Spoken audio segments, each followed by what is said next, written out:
para a Júlia e todos nós. Depois de anos de pesquisa, aprendizado, estudo, chegou a hora dela apresentar e discutir sua tese de doutorado. Agradeço muito à banca examinadora por ter aceitado o convite e contribuir com essa tese. São eles o professor Magno Antônio Ferreira, professor associado da Universidade Federal de Berlândia, professora Nilva Simmering Bueno de Moraes Ambrogini, professora da Universidade Federal de São Paulo, professora Roberta Pereira de Almeida Manzano, professora da Santa Casa de Misericórdia de São Paulo, professora Somaya Mitni, professora da Universidade Federal de São Paulo. Júlia, por favor. Bom dia a todos.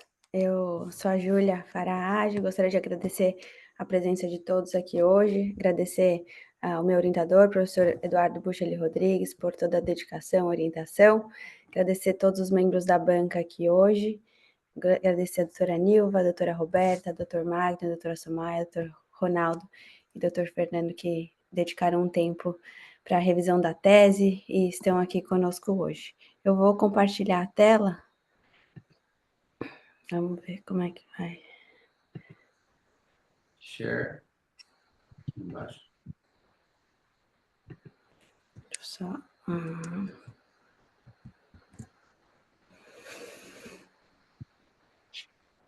Vai abrir um monte de abas aqui embaixo, aí vai no share aqui, no verdinho. Já coloquei aqui. Vamos lá. Estão conseguindo ver? Sim. Tá, abriu a tela certinho, né? Então, eu vou dar início à apresentação. O título da minha tese é Tamponamento macular, estudo prospectivo randomizado da injeção intravítrea de gás antes da vitrectomia para descolamento regmatogênico da retina com envolvimento foveal. Eu vou apresentar a minha tese do curso de pós-graduação em oftalmologia e ciências visuais pela Universidade Federal de São Paulo, Escola Paulista de Medicina. Eu vou iniciar a apresentação sobre o tema do descolamento de retina, as práticas atuais e a abordagem proposta e estudada nessa tese. O descolamento de retina teve um marco histórico quando o oftalmologista suíço Jules Gonin, na década de 1920, reconheceu que a rotura de retina era a causa do descolamento de retina. E ele foi o primeiro a propor os tratamentos baseados no tratamento da rotura retiniana e ter os casos bem-sucedidos do descolamento. O descolamento regmatogênico da retina representa, até os dias de hoje, um dos desafios mais significativos enfrentados pelos cirurgiões vitreoretinianos, e a sua incidência anual varia de 6 a 17 casos por 100 mil pessoas. Existem 3 alternativas terapêuticas para o tratamento do descolamento: a introflexão escleral, a vitrectomia via pars plana e a retinopexia pneumática. A vitrectomia foi, ao longo das últimas décadas, ganhando popularidade e atualmente é a técnica mais comumente utilizada para o tratamento do descolamento. Isso se deve a avanços tecnológicos com sistemas cirúrgicos e instrumentos cada vez mais avançados e seguros, e também com o uso de adjuvantes cirúrgicos, como perfluorcarbono, gás e óleo de silicone, que estão hoje em dia difundidos. O objetivo do tratamento, com qualquer uma das modalidades terapêuticas, é sempre localizar as roturas, selar as roturas e eliminar a tração. E sabemos que casos de descolamento mais periféricos, que não afetam a fóvea, apresentam resultados mais favoráveis comparados com aqueles descolamentos que são mais extensos, já com a fóvea descolada. O termo que utilizamos classicamente é mácula on, mácula off, esse descolamento é mácula on ou mácula off, mas, na realidade, é o envolvimento foveal, o envolvimento da fóvea, que é, de fato, o marcador prognóstico. Tradicionalmente, a avaliação do estado da mácula e da fóvea no descolamento sempre foi realizada por meio da oftalmoscopia, durante o exame clínico oftalmológico, mas a OCT auxilia na determinação do envolvimento foveal e também fornece outras informações, como a presença de líquido intrarretiniano, membrana epirretiniana, dobras subretinianas e principalmente a altura do descolamento, que tem uma correlação com resultados visuais pós-operatórios. O fato de a OCT conseguir capturar em uma mesma imagem a retina neurosensorial descolada e o epitélio pigmentado subjacente, e a altura do descolamento ser mensurável na região da fóvea, é um dado importante, porque a altura tende a ser menor nos casos em que em uma mesma imagem são capturados a retina neurosensorial descolada e o EPR subjacente.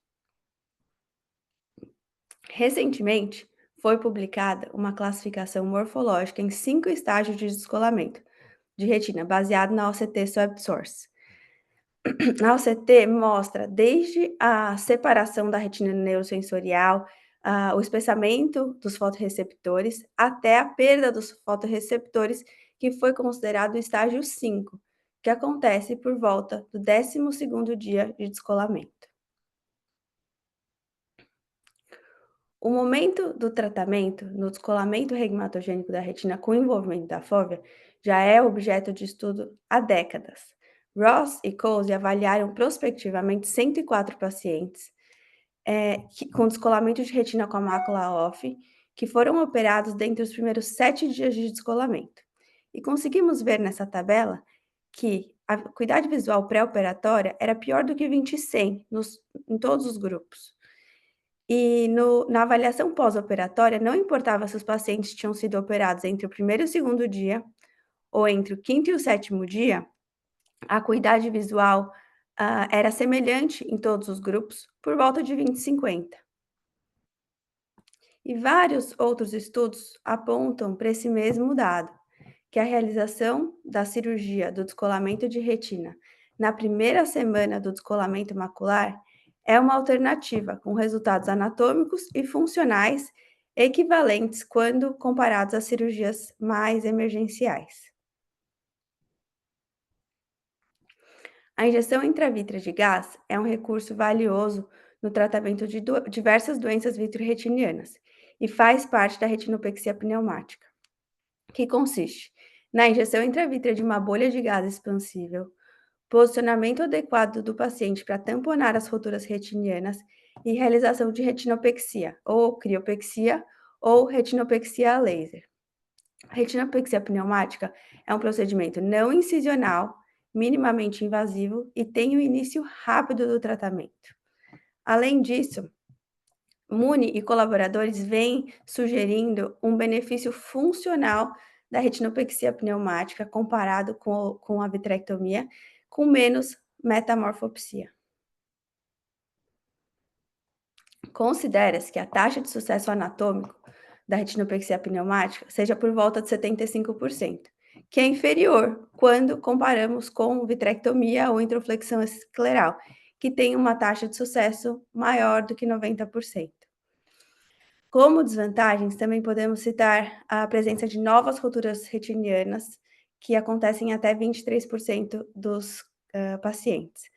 E também a aplicabilidade dessa técnica é mais restrita e requer uma seleção meticulosa dos candidatos. As indicações clássicas da retinopexia pneumática incluem pacientes com uma rotura única ou um grupo de roturas em uma área inferior do que 1 hora de relógio, e roturas apenas nas horas superiores da retina. Ou seja, roturas inferiores ou roturas separadas não seriam bons candidatos para essa técnica. Entre o intervalo entre a primeira consulta e a cirurgia, existe alguma recomendação que podemos adotar para evitar a progressão do descolamento ou até mesmo melhorar o descolamento? Para prevenir ou retardar a progressão, existem algumas medidas, como reduzir os movimentos de cabeça, reduzir os movimentos dos olhos e adotar um posicionamento específico. Historicamente, o repouso no leito e até o uso de oclusores bilaterais também eram recomendados. Para descolamentos sem envolvimento foveal, essas medidas são importantes porque evitam que o descolamento progrida até a fóvea. Para descolamentos com envolvimento foveal, essas medidas ainda podem ser benéficas, porque podem prevenir a progressão e diminuir a altura do descolamento. Considerando que os objetivos preparatórios de um tratamento cirúrgico são otimizar a probabilidade de êxito da cirurgia e a subsequente recuperação pós-operatória, explorar medidas adicionais antes da cirurgia pode ser benéfico. Na nossa abordagem, o paciente recebe uma injeção intravítrea de gás e é instruído a manter a posição face para baixo até a data da vitrectomia. Essa estratégia permite que o gás cause um reposicionamento precoce da mácula, estabilizando a região da mácula até a realização da vitrectomia. A nossa abordagem visa oferecer uma solução temporária que melhora a estrutura macular até que o procedimento definitivo possa ser executado. O nosso objetivo foi avaliar a eficácia da injeção intravítrea de gás e o posicionamento face para baixo no pré-operatório de pacientes com descolamento de retina com envolvimento foveal. E os nossos objetivos específicos foram avaliar se a abordagem poderia promover a reinserção macular, reduzir o uso de perfluorocarbono líquido como adjuvante cirúrgico, facilitar tecnicamente a intervenção cirúrgica e modificar os resultados anatômicos e funcionais quando comparados à técnica tradicional sem injeção de gás pré-operatório. Foi um estudo prospectivo, randomizado, comparando injeção pré-operatória de gás e face para baixo e nenhuma injeção pré-operatória de gás. Foi realizado entre junho de 2019 a junho de 2022 em Calgary, no Canadá. Foram incluídos pacientes maiores de 18 anos com descolamento reumatogênico primário da retina com envolvimento foveal, com menos de 10 dias de perda autorreferida da visão central. Os pacientes nessa consulta foram especificamente questionados quando a visão central tinha sido afetada, diferenciando dos primeiros sintomas, diferenciando do início de sintomas como moscas volantes ou perda de visão periférica. Foram excluídos pacientes monoculares, pacientes incapazes de se posicionar, descolamentos complicados com hemorragia vítrea densa, com roturas gigantes, descolamentos recorrentes e outras doenças oculares que pudessem afetar os resultados pós-operatórios, como opacidades corneanas ou doenças vasculares. Foram coletados os dados dos pacientes, incluindo idade, sexo, acuidade visual pré-operatória, status do cristalino, tamanho do descolamento, hemorragia vítrea leve ou ausência de hemorragia vítrea leve e a altura do descolamento. Aqui são alguns exemplos de OCT que tinham suas alturas mensuráveis. Nesses exemplos, a retina neurosensorial e o EPR subjacente são capturados em uma mesma imagem. Nessa segunda coluna, são exemplos de OCT que não tinham altura mensurável por OCT. Nesses casos, a retina neurosensorial descolada e o EPR subjacente não eram capturados em uma mesma imagem. Antes da randomização, a vitrectomia foi agendada de acordo com o padrão de atendimento. Portanto, a decisão da data da cirurgia não foi alterada de acordo com o grupo participante. Então, somente depois da cirurgia agendada, foi realizada a randomização em 2 grupos. O grupo 1 recebeu injeção intravítrea de gás perfluoropropano puro e o grupo 2 não recebeu injeção intravítrea de gás. O posicionamento do grupo 1 foi orientado face para baixo até a cirurgia. E o posicionamento do grupo 2 foi orientado a depender da localização das roturas. E todos os pacientes foram orientados a evitar atividade física, evitar leitura e evitar levantamento de peso. Em relação à cirurgia, foram avaliados 3 critérios. Se a injeção de gás resultou em uma transição para a mácula colada no intraoperatório, se perfluorocarbono líquido foi necessário como adjuvante cirúrgico e a percepção da técnica do cirurgião na vitrectomia. Se a cirurgia ficou mais fácil, mais difícil, ou se não houve diferença depois da injeção de gás. Aos 12 meses de pós-operatório, analisou-se o sucesso anatômico, isto é, se a retina ficou aplicada com uma cirurgia, a acuidade visual com melhor correção, score vertical e horizontal de metamorfopsia avaliado com M-Charts. Os gráficos M-Charts são compostos por uma linha reta e 19 linhas pontilhadas, cujos intervalos entre os pontos variam. Esse teste é utilizado para obter um score de metamorfopsia. Inicialmente, é apresentado para os pacientes uma linha reta, não pontilhada vertical, e atribuída a pontuação 0 se o paciente identifica essa linha como reta.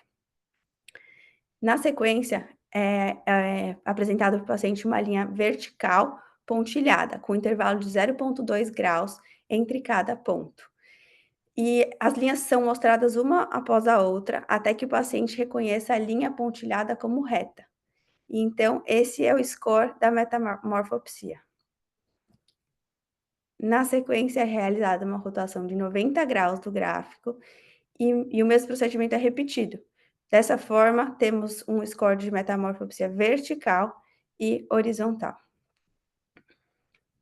Em termos de análise estatística, as variáveis numéricas foram resumidas por média, mediana, mínimo, máximo e desvio padrão. E os testes estatísticos foram teste de quadrado, teste exato de Fisher e teste de Student. Foi utilizado teste não paramétrico de Mann-Whitney para os casos de ausência de normalidade. E para todos os testes, aplicou o nível de significância de 5%. Dos 30 pacientes incluídos no estudo, todos comparecerão ao dia da cirurgia, 15 em cada grupo. E não houve diferença estatisticamente significativa nas características demográficas entre os grupos em termos de sexo, idade, dias de descolamento macular separados em 1 a 4 dias e 5 a 8 dias, acuidade visual pré-operatória, tamanho do descolamento menor ou maior do que 6 horas de descolamento, status do cristalino, os pacientes eram pseudofásicos ou fásicos na apresentação, hemorragia vítrea leve, sem hemorragia vítrea ou uma cruz de hemorragia vítrea, e altura, se era mensurável ou não pela OCT. Então, mostrando que as características demográficas entre os dois grupos eram semelhantes. Em relação ao intervalo entre a primeira consulta e a cirurgia em horas, a análise não mostrou diferença estatística entre os dois grupos. No entanto, o grupo 1 esperou entre a primeira consulta e a cirurgia em média 49 horas, e o grupo 2 em média 32 horas. Isso não foi estatisticamente significativo, mas tem uma tendência que o grupo 1 tenha esperado mais pela cirurgia. Em relação ao posicionamento, o grupo 1 aderiu ao posicionamento em média 29 horas e o grupo 2 em média 4 horas. E isso foi estatisticamente significativo, mostrando, portanto, que o grupo 1 aderiu mais ao posicionamento recomendado do que o grupo 2. Esse diagrama exemplifica o desenho do estudo. Então, 15 pacientes em cada grupo, grupo 1 e grupo 2. Dos 15 pacientes do grupo 1, 12 tiveram a mácula colada já no momento da cirurgia. Desses 12, 7 não foi utilizado perfluor. Do grupo 2, os 15 pacientes continuaram com a mácula descolada na cirurgia e apenas 2 não foi utilizado perfluor como adjuvante cirúrgico. Então, como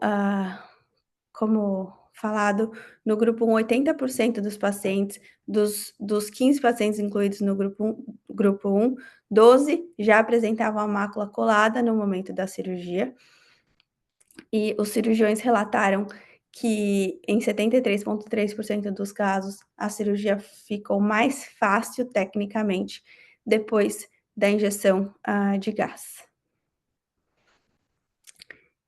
Em relação ao uso de perfluorcarbono como adjuvante cirúrgico, para os 7 pacientes do grupo 1 não foi utilizado perfluorcarbono, enquanto apenas para 2 pacientes do grupo 2 não foi utilizado.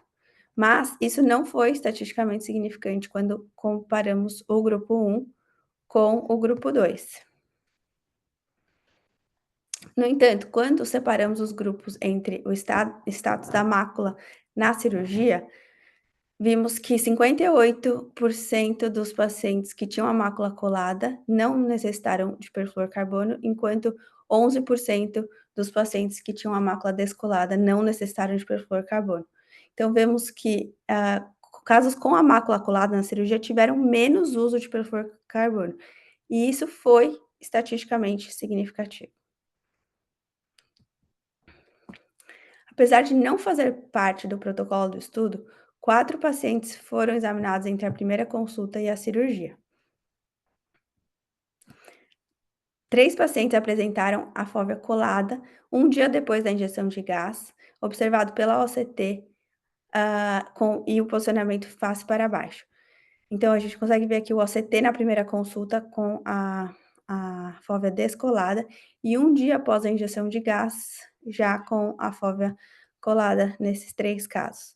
E um paciente tinha, na primeira consulta, o OCT classificado como altura não mensurável, ou seja, a retina neurosensorial e o EPR não tinham sido capturados em uma mesma imagem na primeira consulta, e um dia após a injeção de gás, a retina neurosensorial descolada e o EPR subjacente foram capturados em uma mesma imagem, ainda que com a fóvea descolada. Do grupo 1, todos os pacientes tiveram sucesso anatômico com uma cirurgia. Do grupo 2, um paciente necessitou de cirurgias adicionais para atingir o sucesso anatômico. Na visita de 12 meses, alguns pacientes foram excluídos da análise funcional porque desenvolveram catarata que era visualmente significativa e ainda não tinham sido operados. E alguns outros pacientes também perderam o acompanhamento e um paciente, infelizmente, faleceu durante o período do estudo. Na análise pós-operatória de 12 meses, comparando o grupo 1 e o grupo 2, não houve diferença estatisticamente significativa em termos de acuidade visual, em termos de metamorfopsia vertical, em termos de metamorfopsia horizontal. Quando separamos o grupo, comparando o status da mácula na cirurgia, em termos de acuidade visual, com melhor correção, metamorfopsia vertical e metamorfopsia horizontal, também não houve diferença estatisticamente significativa entre os dois grupos, evidenciando, portanto, que os resultados funcionais foram semelhantes em ambos os grupos, aos 12 meses. Os principais achados do nosso estudo são que pacientes submetidos à injeção intravítrea de gás, seguida de posicionamento face para baixo antes da vitrectomia, apresentaram uma porcentagem significativamente maior de atingir a reinserção foveal antes da cirurgia. E a reinserção foveal se mostrou associada a uma necessidade reduzida de perfluorcarbono como adjuvante cirúrgico. A apresentação clínica do descolamento é heterogênea e influencia nas escolhas cirúrgicas e nos resultados subsequentes. Alguns fatores, como a presença de roturas gigantes, fizeram parte dos critérios de exclusão. Outras características, como, por exemplo, a acuidade visual pré-operatória, o status do cristalino, foram utilizados para classificar as características demográficas e verificar se eram semelhantes entre ambos os grupos. Mas existem ainda outras variáveis que não foram exploradas nesse estudo, como, por exemplo, a ametropia, localização do descolamento e número e localização das roturas retinianas. Para os pacientes que apresentaram a fóvea colada no momento da cirurgia, não sabemos o exato momento que isso aconteceu, porque pelo protocolo de pesquisa não havia uma avaliação oftalmológica entre a primeira consulta e a realização do procedimento cirúrgico. OCTs maculares imediatamente antes da cirurgia ou até OCTs intraoperatórios poderiam fornecer essas informações objetivas sobre o momento e a eficácia da reinserção foveal. O grupo 1 manteve o posicionamento recomendado em média por 29 horas e o grupo 2 apenas por 4 horas. Nós acreditamos que o fato de ter realizado o procedimento da injeção da bolha de gás tem incentivado os pacientes do grupo 1 a seguir o posicionamento com muito mais rigor do que o grupo 2, evidenciando a importância da motivação pessoal dos pacientes nos processos terapêuticos. O perfluorcarbono é um adjuvante cirúrgico valioso que foi introduzido em 1987 pelo Dr. Chang. Ele é opticamente claro, ele é mais denso que a água e tem alta tensão superficial. Ele é importante para estabilização da retina nos casos de descolamentos, drenagem do líquido subretiniano ou hemorragias subretinianas, auxilia na remoção de corpos estranhos intraoculares, flutuação de lente ou cristalino deslocado, e é um recurso valioso até os dias de hoje. No entanto, o seu uso pode estar associado a complicações como retenção de perfluorcarbono no espaço subretiniano, na cavidade vítrea ou até na câmara anterior. E reduzir a necessidade do uso do perfluorcarbono não apenas elimina um passo cirúrgico, mas também elimina possíveis complicações associadas ao seu uso e pode também contribuir para a redução dos custos associados aos procedimentos. Em 73,3% dos casos, o gás intravítrio facilitou a intervenção cirúrgica. Descolamentos de retina mais planos e com a mácula colada tendem a ser tecnicamente mais fáceis devido à maior estabilidade e menor mobilidade da retina descolada. Essa avaliação do cirurgião envolve a percepção pessoal se a bolha de gás afetou a execução técnica da cirurgia. Em razão da natureza cirúrgica do estudo, os cirurgiões estavam cientes da alocação dos grupos dos pacientes. Os pacientes do nosso estudo não foram submetidos à fasectomia na primeira abordagem. Sabemos que 80% dos pacientes vão desenvolver catarata visualmente significativa nos 24 meses subsequentes à vitrectomia. No entanto, a cirurgia combinada não está associada à maior taxa de sucesso no tratamento do descolamento.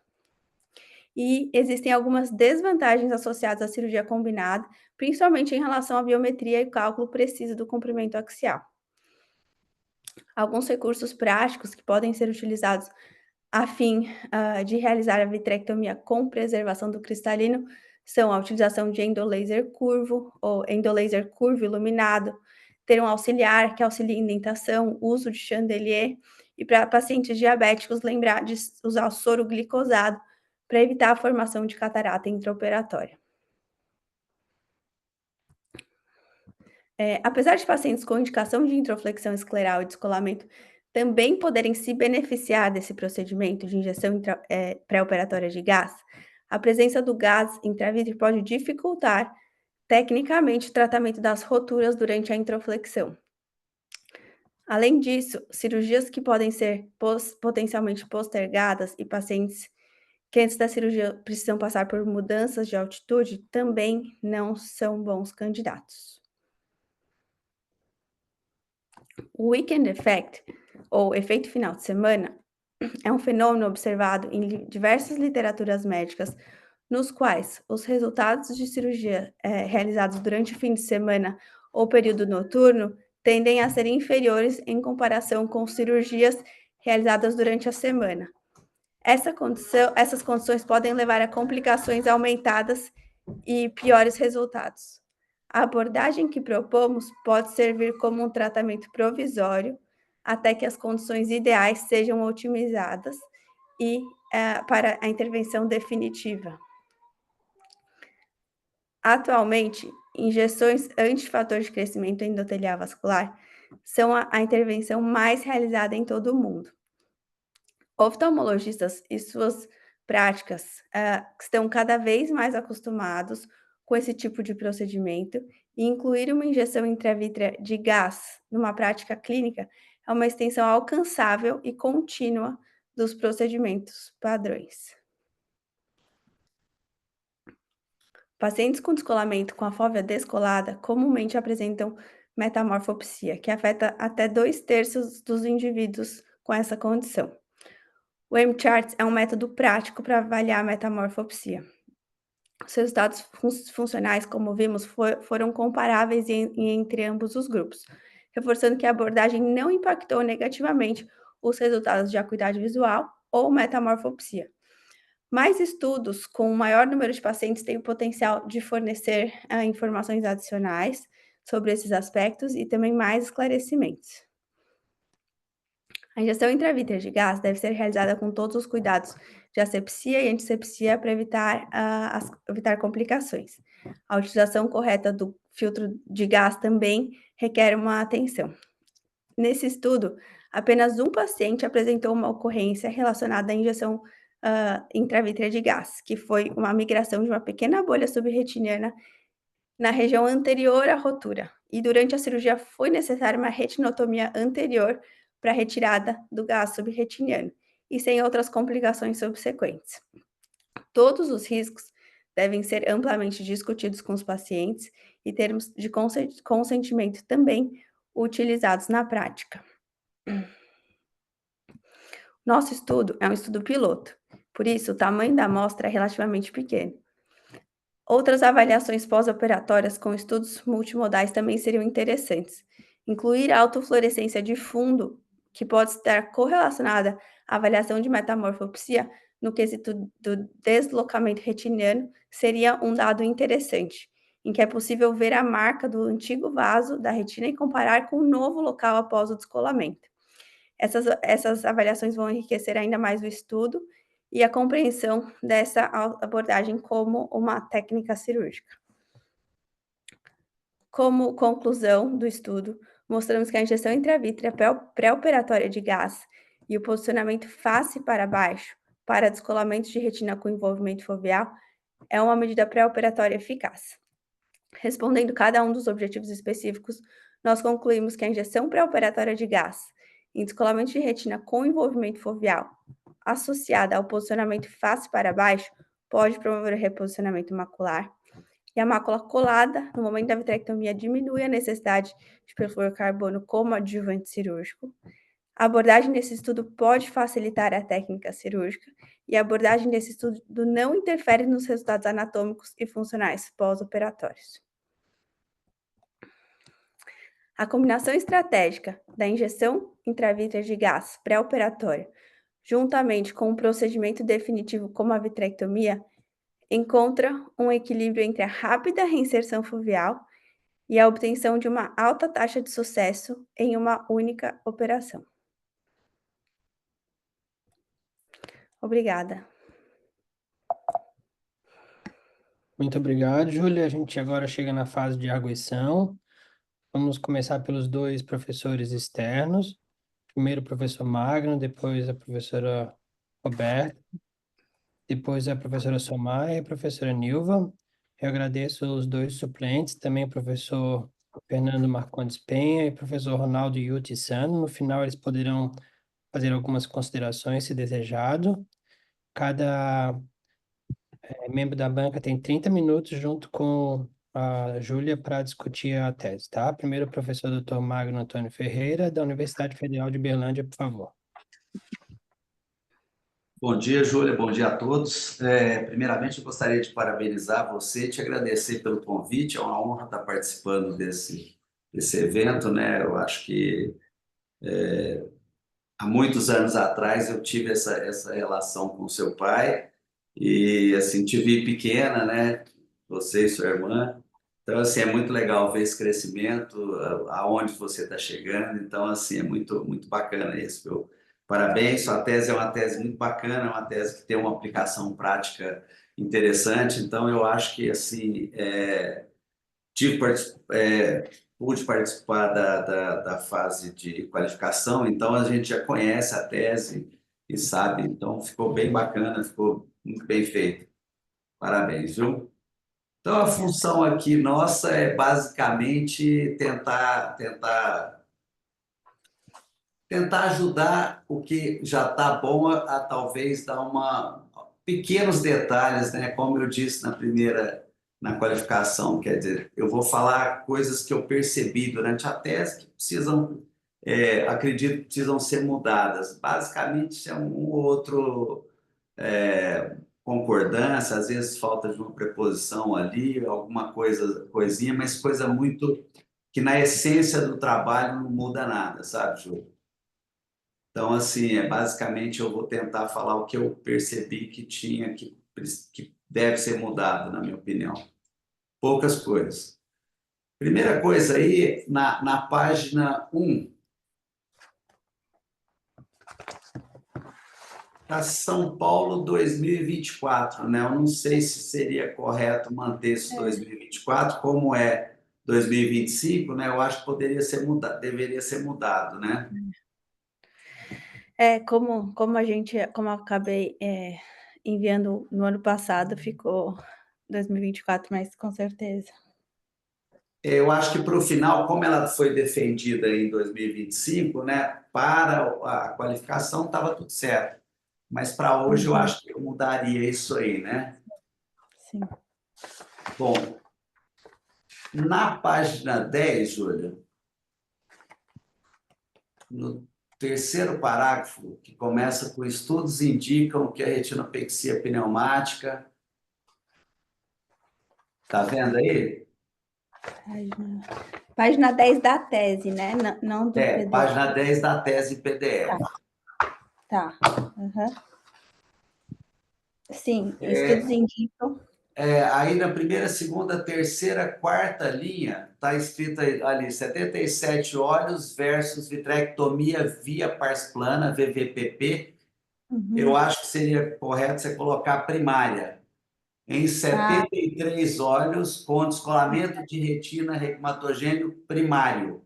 Entendeu? É o contrário do que foi colocado. entendi. Seria primária, É. vitrectomia primária, descolamento primário.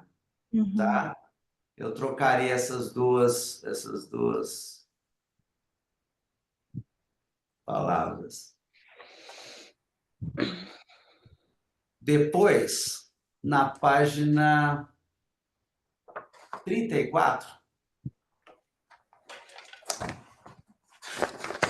Uhum.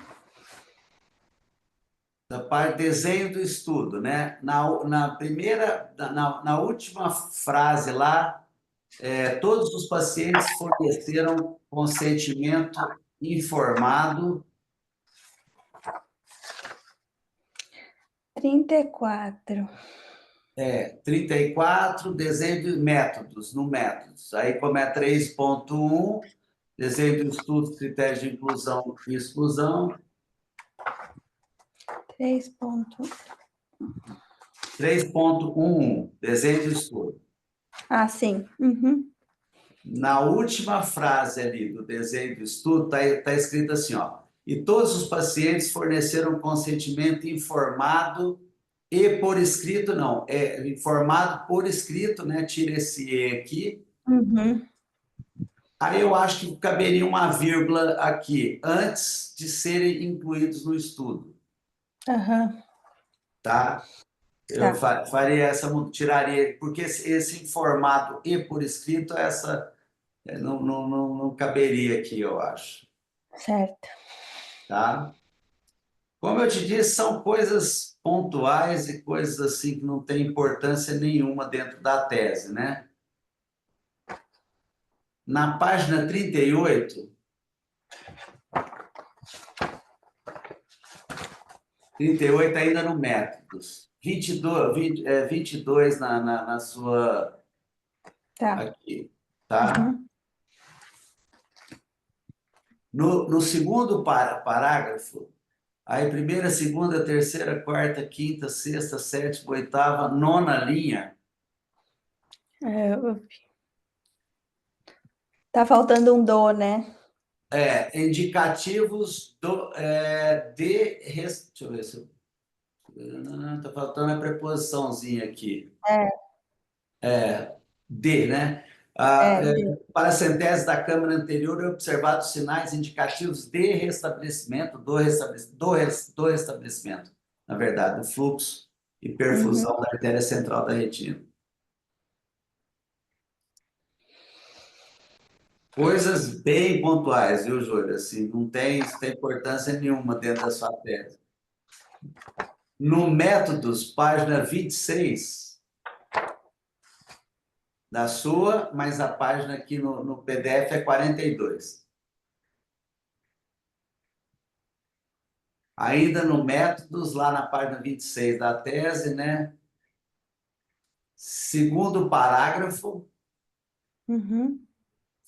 tá lá na primeira, segunda, terceira, quarta, quinta, sexta, sétima, oitava linha, Falta um. seja o score de metamorfopsia. Faltou um ponto aqui. É.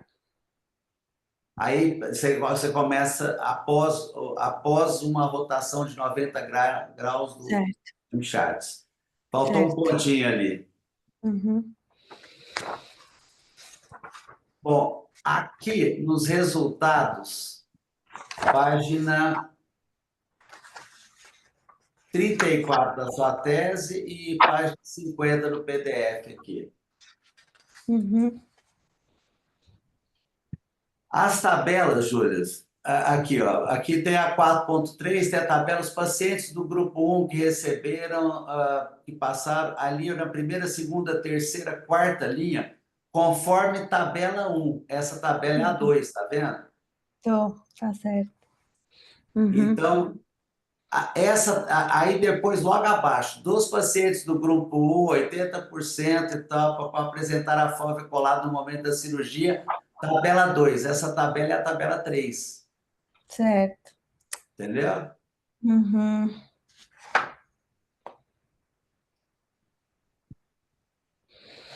Aí, aqui também, logo abaixo, aí, o único caso, tabela 2. É a tabela 3 aqui também.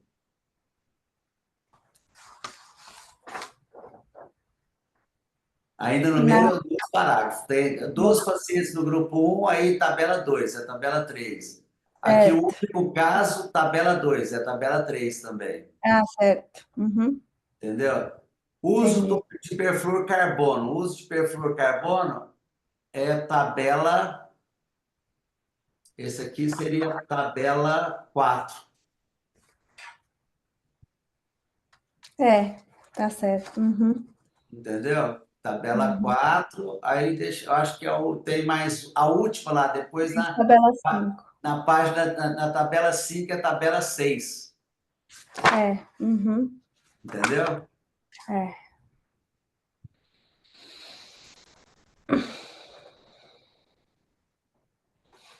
Porque na hora que eu fui ver a tabela, eu falei, ó, essa tabela aqui é a tabela 2, essa aqui é a É. tabela 3, entendeu? Então, assim, é Uhum. só para você corrigir na tese, porque eu acho que seria importante.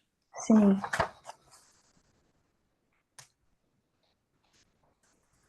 Aqui, na página 43 da discussão, Júlio,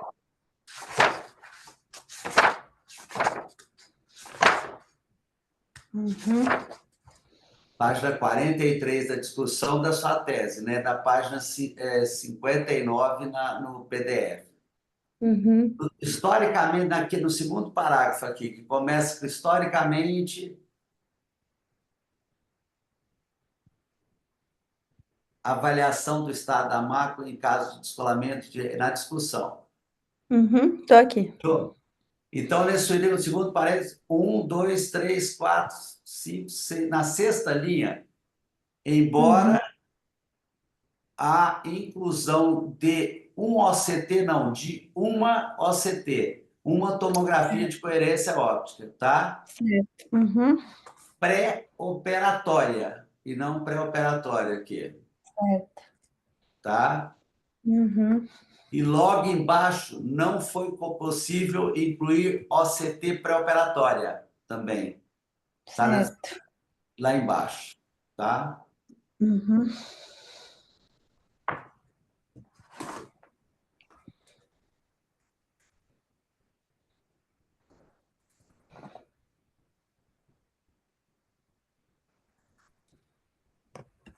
Aqui, ó, na página 44, ainda na discussão, na página 60 no PDF. Depois daquelas fotos da cadeira que a pessoa está sentada para Certo. fazer, cadeira ou mesa. Uhum. Na retinopexia pneumática para o tratamento primário de descolamento, não, do descolamento de retina reumatogênica, Uhum. tá? Certo.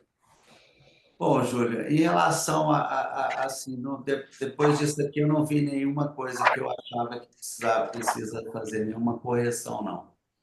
Tá. E basicamente eu gostaria de perguntar uma coisa. No trabalho, quando vocês injetaram, porque no fundo, você fez uma pneumática antes da cirurgia de vitrectomia, né? Uhum. Em nenhum dos casos o paciente estava com a retina totalmente aplicada, não, porque eu senti falta de você tentar colocar isso se. Porque uma das coisas que poderia acontecer nesse intervalo, tá certo que foi um intervalo curto, mas é o paciente tá com a retina no dia da cirurgia totalmente aplicada. Isso vocês observaram ou não? Então, isso não foi uma é, questão Vocês não observada. avaliaram isso. Na hora da cirurgia, claro que isso foi visto pelo cirurgião, se a retina estava realmente aplicada ou não, mas isso não foi um dado incluído no estudo, até Entendi. porque não seria uma discussão, não seria uma discussão no momento se seria indicado ou não a cirurgia, porque a cirurgia estava indicada e Entendi. não foi feita uma avaliação pré-operatória dos pacientes. Então, foi injetada a bolha de gás e marcada a cirurgia. Já marcou, já no intraoperatório, assim, mas eles chegaram a comentar com você que alguma das Não, retinas. eu participei das cirurgias, a maior parte, e eu sei que teve pelo menos 2 casos que eu me lembro, mas isso não foi um dado incluído no estudo. Entendi, entendi. Bom, Júlia, assim, não tem muita coisa a acrescentar. Eu acho que a gente, principalmente pelo fato de eu já ter participado da qualificação, então, assim, o trabalho em si, ele é um trabalho muito bom. Eu acho que é extremamente interessante, sabe? Eu acho que pode ser, principalmente, a gente tem, às vezes, dificuldade e tem uma série de coisas que, às vezes, acontecem em real life, né? Por exemplo, o paciente tem, às vezes, tem dificuldade de aprovar no plano de saúde a cirurgia, então isso não pode levar um tempo e ele fica ansioso. Então, é aquele negócio de você primeiro orientar que ele não deve fazer nenhuma atividade física, que ele deve ficar em repouso, não deve ler, né? Mas, assim, às vezes pode ser em determinadas circunstâncias, principalmente aquele paciente que está com a mácula colada, né? De repente você é um descolamento superior, aí você pode colocar um gás até e programar já a cirurgia para ele, então logo libere o plano de saúde. Eu acho que é uma situação de vida real que pode acontecer e talvez é uma ideia interessante de você fazer, né? Não como pneumática, mas para tentar, às vezes, programar manter essa mácula colada até o dia da Uhum. cirurgia, né? Talvez seja interessante isso aí.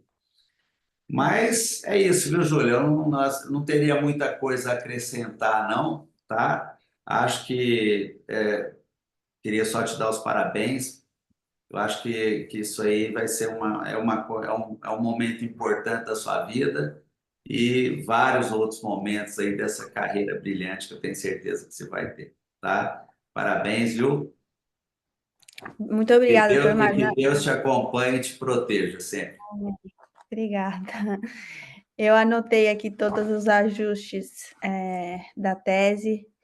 Vou, com certeza, adotar todos eles para melhorar. Vou mudar aqui o ano 2025 mesmo, fica mais adequado. Muito obrigada por todas as considerações, obrigada por ter feito parte da qualificação e ter participado aí dessa fase de aprimoramento da tese para conseguir chegar até aqui. Muito obrigada, doutor Magno. Para mim é um prazer muito grande estar aqui, viu, Júlia? Eu que Obrigada, agradeço pelo convite. obrigada. Muito obrigado, professor Magno, que tem tanta experiência de cirurgia de descolamento de retina, por ser tão detalhista e por sua contribuição, tá? Obrigado Chamar a em você. seguida, chamar em Viu? seguida a professora Roberta Pereira de Almeida Manzano, professora da Santa Casa de Misericórdia de São Paulo, por favor. Bom dia. Júlia, é uma alegria muito grande participar da sua banca. Então, você, desde a época da residência na Santa Casa, sempre uma aluna dedicada, estudiosa. Então, a tese realmente é o resultado de tudo isso, uma tese muito boa, bem escrita. E a gente sabe que não é fácil, com filho pequeno, você conseguir fazer tudo isso é fantástico. Então, eu queria te Obrigada.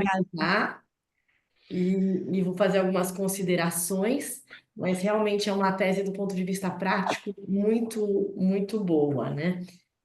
Bom, começando em relação ao título, achei bom, achei um pouco longo, mas eu acho que ele engloba bem, não teria, tentei mudar para ver se dava para encurtar, mas eu achei no final que tá bom. A sua introdução, muito bem escrita, então justifica muito bem o seu trabalho. Na página 7, no primeiro parágrafo, eu só achei falta de uma referência no final desse primeiro parágrafo da página 7. Uhum. Na página 10, o penúltimo parágrafo, você cita um trabalho e que eles. Aí eu queria que você explicasse se você que estudou bem o assunto, se nesse trabalho eles explicam o porquê que olhos tratados com vitrectomia apresentaram maior descontinuidade da zona elipsoide em comparação com a pneumática. Eles justificam isso de alguma forma? O que eles falam é que o reposicionamento mais, eles falam gentle, tipo, mais sutil da retina ao EPR subjacente, deixa a retina mais alinhada de volta ao local de origem em relação a técnicas com uma drenagem provocada de uma forma mais rápida, por exemplo, na vitrectomia com os do perfluor. Então, a hipótese é que quando não há uma endodrenagem mais rápida, a retina acontece um deslocamento retiniano maior do que comparado com técnicas sem endodrenagem. Então, assim, mesmo que seja a retinopexia pneumática que vai ter uma absorção pelo EPR do líquido subretiniano de uma forma mais lenta. Ah, bom, Então, essa é a explicação que eles dão. entendi. Ótimo. Em relação aos seus objetivos, eu adorei, porque eles são claros, bem escritos, você coloca esse objetivo específico, numerando, achei ótimo. Agora, em relação aos critérios de exclusão, talvez adicionar a catarata três cruzes, porque você incluiu duas cruzes, né?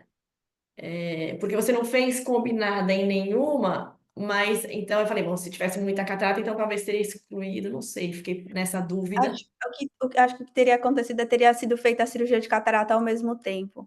Ah, Porque entendi. não foi feito porque não foi necessário. Então, foi uma observação pós realização do estudo. Então, assim, não foi feita nenhuma catarata, não porque a gente não iria fazer, era porque não precisava para aqueles pacientes incluídos. Se Ah, tivesse uma entendi. catarata seria necessária, teria sido feita, ao mesmo tempo. A combinada, tá. É. Agora, em relação aos ao material e métodos, eu achei que você poderia ter detalhado mais. Na sua apresentação oral foi ótimo. Você falou que o C3F8 a 100%, faltou, eu acho, escrever que era 100% Uhum. no material e métodos. Mesmo essa variação entre 0,3 e 0,5, aí quando você usou 0,3, quando 0,5, talvez tipo, se você falou que o paciente sentado, eu não sei, é o Gauss, a seringa, eu acho que podia estar mais detalhado no material e métodos como era feita essa injeção e por que você fez anestesia subconjuntival. Entendi. É, é, em relação eu escrevi aqui gás puro, mas eu posso colocar, para ficar mais claro, gás 100%. Não, tá E, escrito. Não, então é o que não, tá certo. Então você escreveu. e, e aí, sobre o 0,3 ou 0,5, a gente sempre colocava 0,5 na seringa, e no momento da injeção, se houvesse uma resistência para injetar o 0,5, a gente injetava 0,3. Tá? Então, Porque é assim, bastante 0,5 mesmo é, para. Eu acho dificilmente a gente conseguiria. E você, eu achei assim, e o gauge era um gauge 30 gauge. 30 gauge. E a Faltou anestesia isso na pesquisa. subconjuntival você fez por quê? Você normalmente A faz gente normalmente faz. em qualquer injeção intravítrea você faz. Normalmente sim. Tá. Porque normalmente a gente faz só para Ozurdex, que é mais calibre É, maior, pelo menos eu. é. Tá? E sentado, o paciente, É sentado na. ou aquela maca que ela vai mais É, aquela maca que deita, mas em que geral o paciente deita, ainda estava sentado. tá? E algum motivo?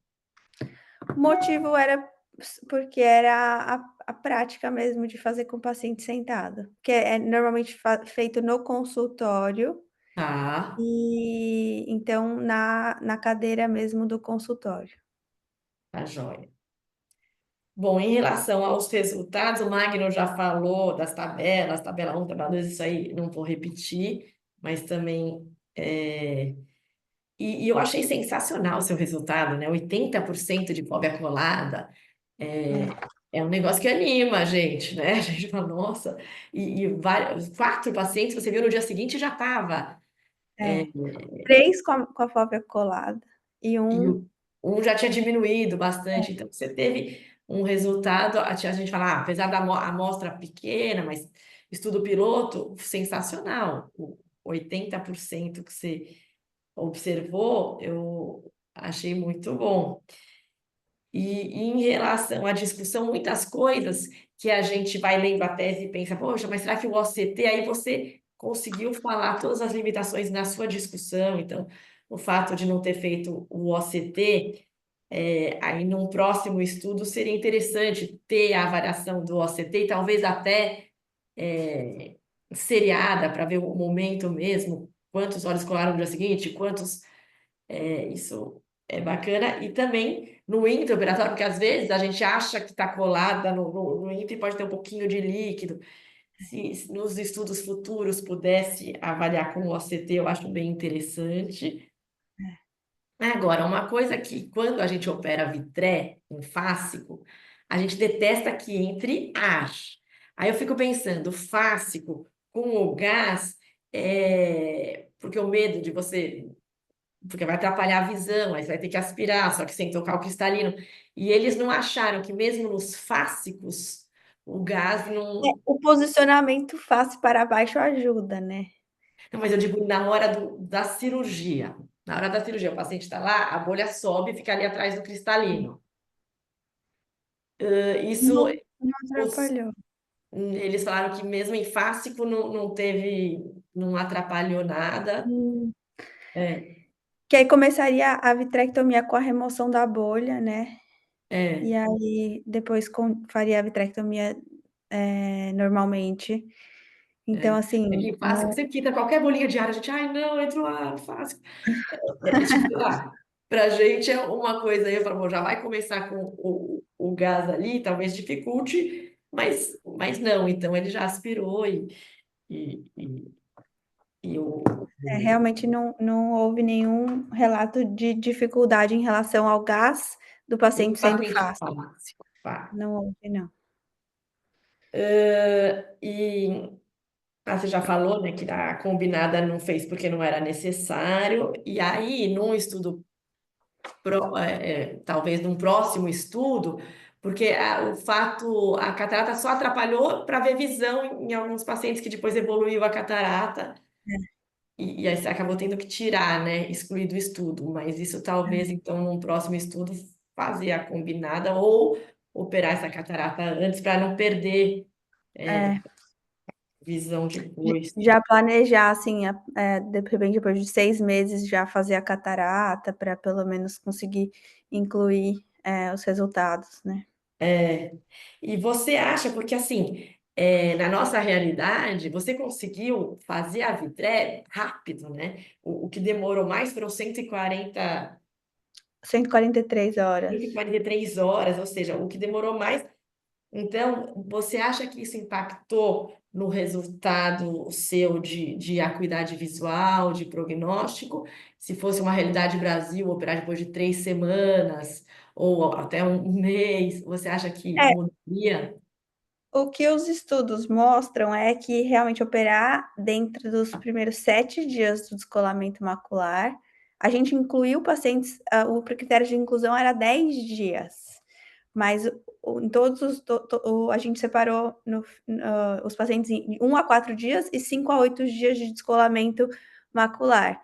Então, de história de descolamento macular, o que os estudos mostram é que operar dentre os primeiros 7 dias do descolamento macular, o resultado pós-operatório é semelhante. Se você opera no primeiro, você opera no 7º. Mas se espera 2 ou 3 semanas, aí realmente pode interferir nos resultados pós-operatórios. E como você conseguiu 80% de mácula colada, talvez, se a vitreia fosse mais tarde, daria alguma diferença de melhora ao prognóstico em Isso, relação ao outro talvez. grupo. É. Talvez não Se o, se o, teve, né? se o Talvez tempo se o tempo da vitreia fosse mais demorado, lógico, ainda bem que não foi. se entre a primeira consulta e a cirurgia, se o tempo tivesse sido mais longo, talvez a gente tivesse visto alguma diferença entre os grupos. Isso, em relação Talvez. a prognóstico mesmo, a acuidade É. visual. E você acha dos estudos futuros, como você faria os estudos futuros? Eu incluiria OCT pré-operatório, se possível, assim, até diário, né? Até a realização da cirurgia, para saber o momento que acontece, o momento que a fóvea de fato fica colada, e imediatamente antes da cirurgia ou intraoperatório, para ter uma avaliação objetiva da fóvea colada.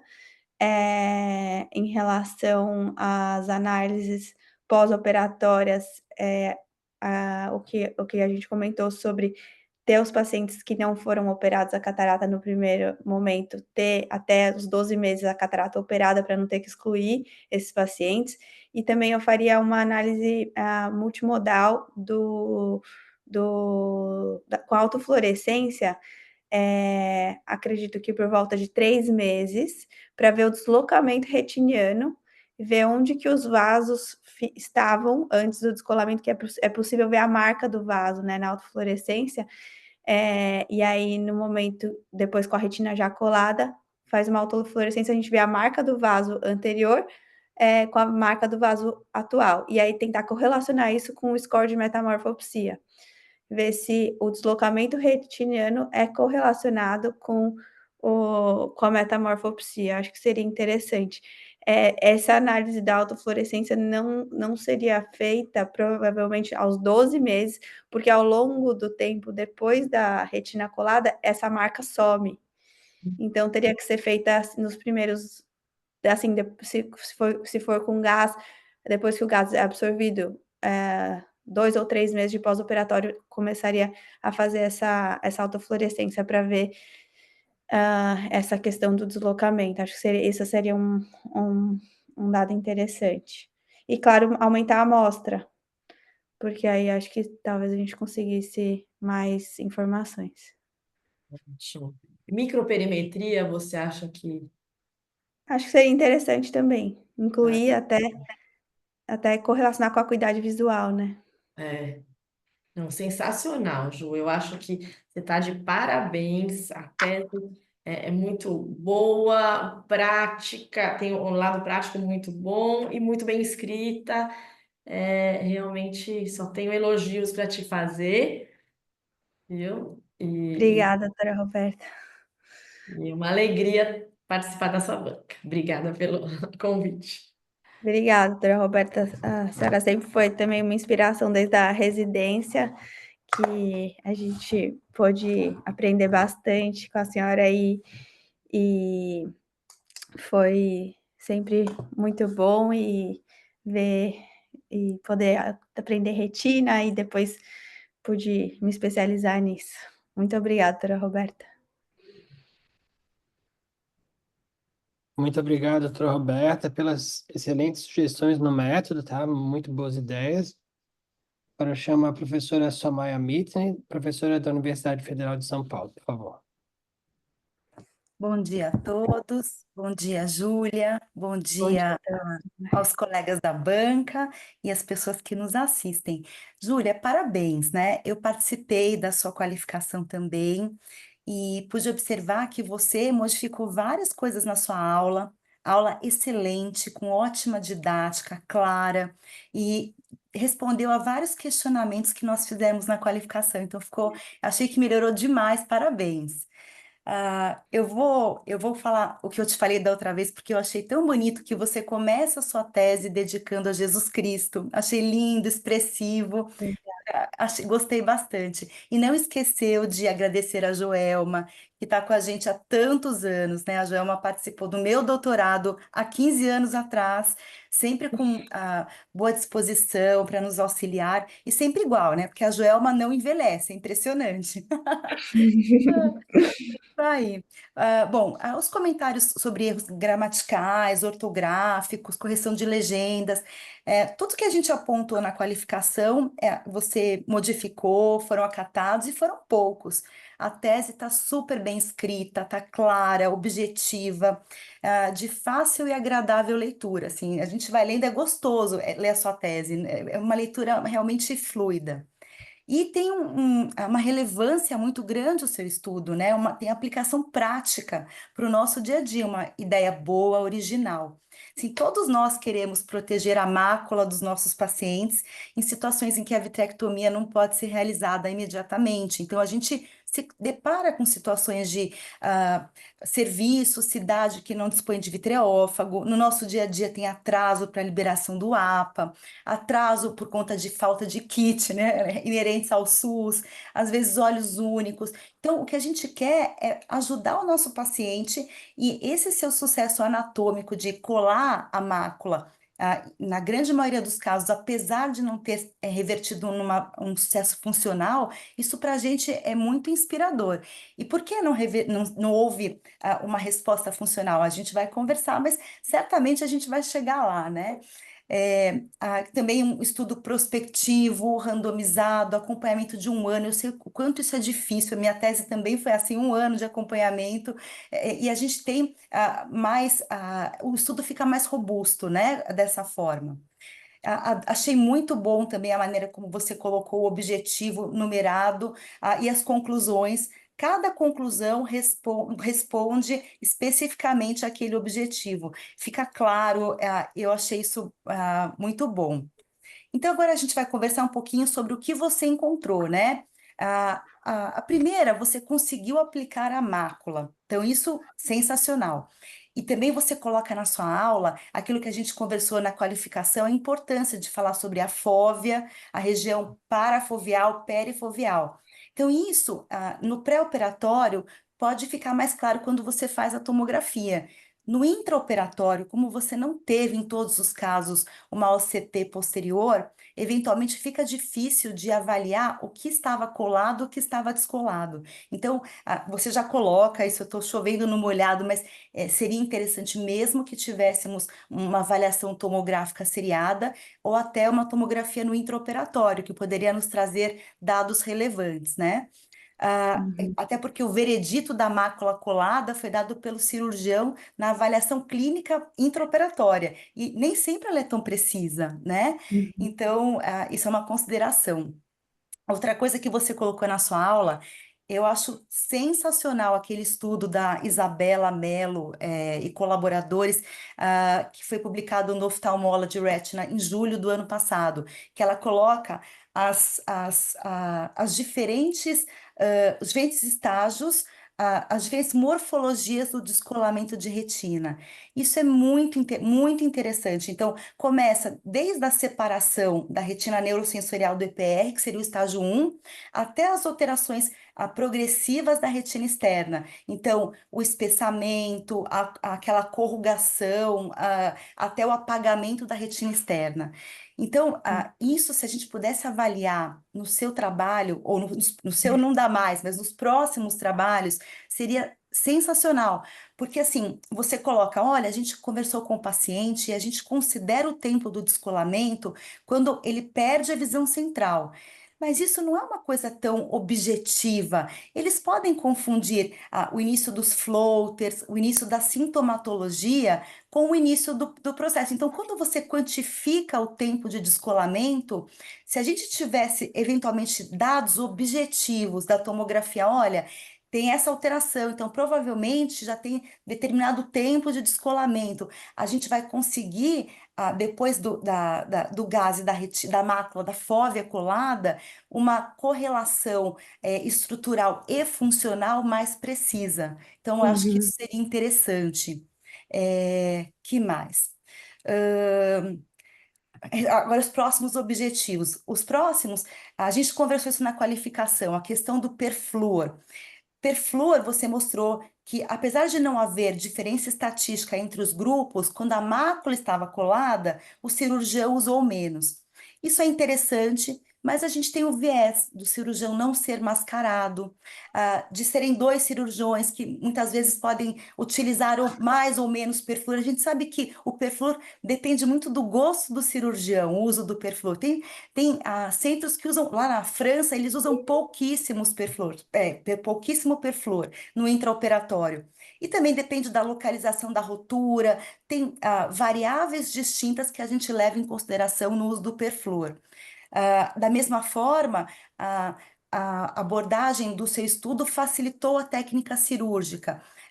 O cirurgião também não estava mascarado, o estudo não foi duplo cego. Então, a gente pode ter, de fato, ter um viés. Sem dúvida nenhuma, se a mácula está colada, no intraoperatório a gente sabe que a retira vai balançar menos, vai ser mais fácil descolar hialoide, facilita. Mas, assim, é um dado subjetivo, Pedro, eu vou descer daqui a pouco.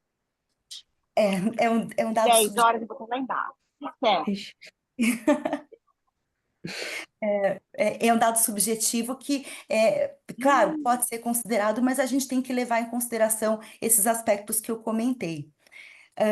E agora, o seu quarto ponto que você conclui que a avaliação funcional não existiu diferença entre os dois grupos, isso é o que a gente queria ter, essa diferença, né? A gente esperava essa diferença, mas a gente consegue explicar facilmente pelo tamanho da amostra, que é um estudo piloto. Então, assim, você não teve aquela avaliação estatística antes do estudo, em que a gente vai visar um desfecho primário e a gente vai calcular o tamanho da amostra para encontrar uma diferença estatisticamente significante e clinicamente relevante. Isso é uma coisa que você vai fazer para os próximos estudos. Então, quando isso for feito, existe uma chance maior de você ter alguma diferença funcional entre os grupos. Mas isso que a Roberta colocou, eu tinha conversado com você também na qualificação, que a abordagem foi rápida, isso é bom, mas, assim, a maior parte dos pacientes de ambos os grupos ficou de 1 a 4 dias com a mácula descolada. Então, o tempo de espera para a cirurgia foi pequeno. O grupo do gás ficou, em média, 49 horas esperando a cirurgia, e o grupo sem gás, em média, 32 horas. Então, até não houve uma diferença significativamente, estatisticamente significante entre os dois grupos, mas até o grupo do gás demorou um pouquinho mais. Eu até te perguntei, será que o procedimento pode ter retardado? Daí você me explicou que não, como você falou na sua aula de maneira bem clara, que os pacientes saíam da avaliação, marcavam a cirurgia e só depois eram randomizados, né? Então, assim, mas houve essa pequena diferença, e os dois grupos foram operados antes desses 7 dias que você coloca na sua discussão e tudo mais, que é o tempo que a gente sabe que pode não haver tanta diferença funcional. A gente pode esperar essa primeira semana sem uma repercussão funcional. Então, como eles foram operados rapidamente, eventualmente por conta disso, a gente não chegou a uma diferença mais relevante. E aí, foi o que a gente conversou, que daí a nossa vontade é injetar o gás e avaliar num período mais prolongado. Mas aí a gente esbarra em questão ética, né? A gente vai deixar o grupo sem o gás mais tempo esperando para ver se vai ter diferença. Não, não podemos. Então, eventualmente, essa correlação estrutural dos achados morfológicos na tomografia e a aplicação de gás pode mostrar eventualmente uma melhora mais relevante no grupo que você fez o gás, e daí a gente pode inferir uma resposta funcional lá na frente por conta disso. Porque é complicado, a gente queria. Na nossa realidade, a gente fica mais que uma semana para operar. Fica, e a gente fica desesperado, às vezes o paciente é olho único. Então, se a gente pudesse injetar e esperar um tempo maior, seria muito bom.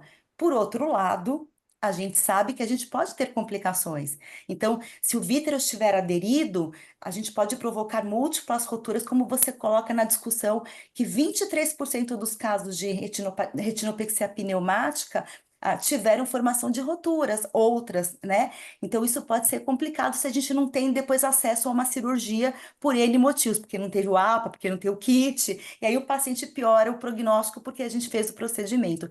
E no seu estudo, chamou a atenção que a idade média, 62,6 anos. E essa idade, a gente já espera ter o descolamento vítreo na maior parte dos pacientes. Então, isso é uma questão que a gente tem que considerar também para os próximos estudos.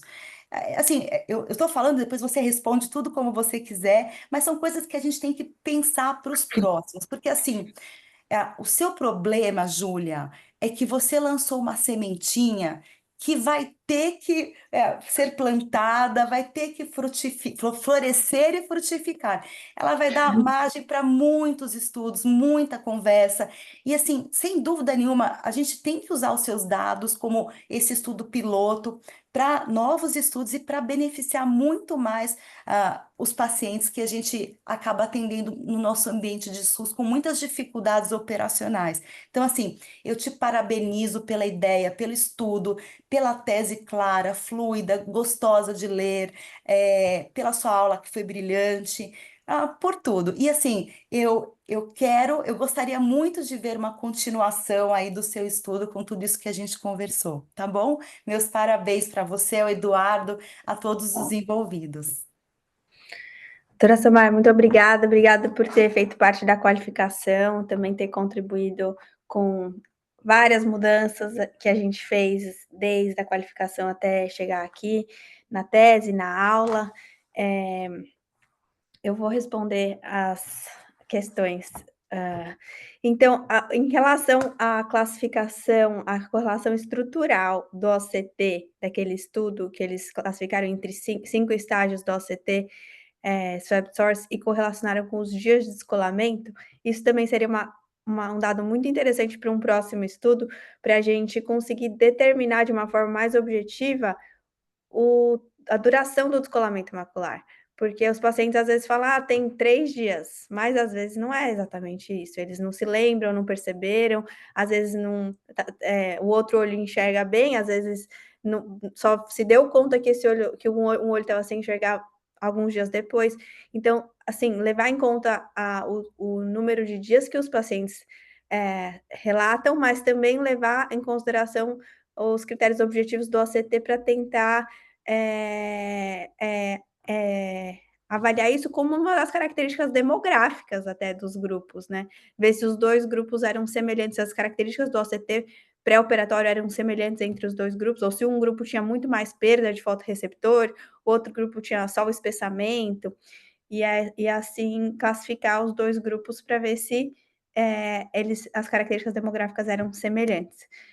Em relação a fóvea e mácula, na qualificação a gente conversou sobre tentar falar fóvea quando tem o OCT e falar mácula quando não tem o OCT, e que a gente está avaliando de uma forma clínica. E eu tentei fazer isso para conseguir diferenciar as duas, os dois termos. Em relação ao uso do perfluor, com certeza é uma preferência pessoal, né, de cada cirurgião. Tem cirurgião que usa mais perfluor, cirurgião que usa menos perfluor, varia de acordo com o descolamento, a posição das roturas, às vezes rotura mais anterior, rotura mais posterior, se tem várias roturas, e tudo isso vai influenciar na decisão se vai ser utilizado o perfluor ou não. Tem cirurgião que não usa perfluor e drena o que for possível pela rotura e faz o laser e deixa ainda líquido subretiniano. Tem cirurgião que faz retinotomia posterior. No nosso estudo, como foram 2 cirurgiões que, em geral, usam perfluor, o fato de ter usado menos perfluor é um dado relevante, porque eram cirurgiões específicos fazendo a cirurgia. Se a gente aumenta esse estudo para um estudo multicêntrico, com vários cirurgiões, com técnicas muito diferentes, a avaliação do uso de perfluor perde um pouco o valor, porque a gente perde o controle se são cirurgiões que normalmente usam ou não o perfluor. Mas no nosso caso, normalmente a gente usa assim, na maior parte dos descolamentos usa o perfluor, então o fato de ter usado menos é um dado. Em relação à facilidade da cirurgia, é uma avaliação subjetiva, com certeza, e pessoal também, de cada cirurgião, mas como todo estudo cirúrgico, não tem como o cirurgião ser mascarado, porque ele na hora da cirurgia, por mais que ele não saiba antes, ele fica sabendo na hora o que aconteceu no pré-operatório, se foi injetado gás ou não. Então, por conta da natureza cirúrgica do estudo, realmente essa avaliação é subjetiva. A gente poderia tentar questionar o porquê que foi mais fácil e tentar talvez classificar porque a retina estava menos móvel, porque e assim, tentar classificar isso de uma maneira mais objetiva. Mas é difícil tirar a subjetividade, porque por causa da natureza do estudo.